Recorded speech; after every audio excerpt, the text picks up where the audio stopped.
When it comes to buying your home, the McKinstry Company will guide you through the entire process. When you're buying a home, there are various documents that you'll have to look at. Now these are typically the title deeds. Now the title deeds are the actual ownership documents of the property, and these will contain either a full bounding description or a plan. And it is important that you as the buyer make sure that the plan or the bounding description matches what the position is on the ground, as you don't want to be buying too little, because that will just open up for difficulties or problems as you move forward. Other documents that you will have to look at are the building control documents. So if there had been an extension, for example, to the property, you have to make sure that it has planning permission, building warrant, notice of acceptance of completion certificate.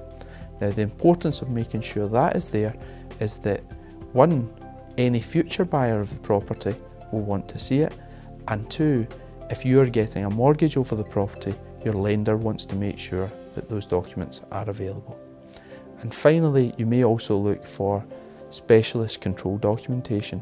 Now that may be that the property is an older property and it's had some specialist works carried out by means of damp repairs, and you just want to make sure that all the appropriate guarantees are there in the event that the dampness or the issue reoccurs, so that you have an avenue to go back to make sure that the problem is resolved and fixed for you.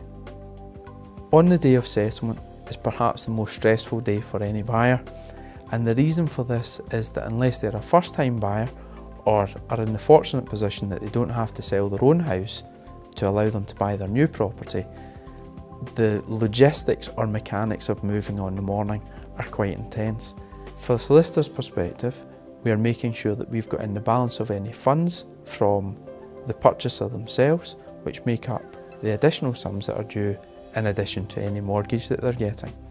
We then raise a cheque and have that delivered to the seller's solicitor. And once all funds are available and the solicitor is free from the property, we're able to actually settle the transaction. But this doesn't often help when the purchaser is sitting in the drive with a fully loaded van. So the key issue for the solicitor on the morning of settlement is to make sure that all matters are addressed with and dealt with very quickly. Celebrating 30 years, the McKinstry Company, a law firm for life.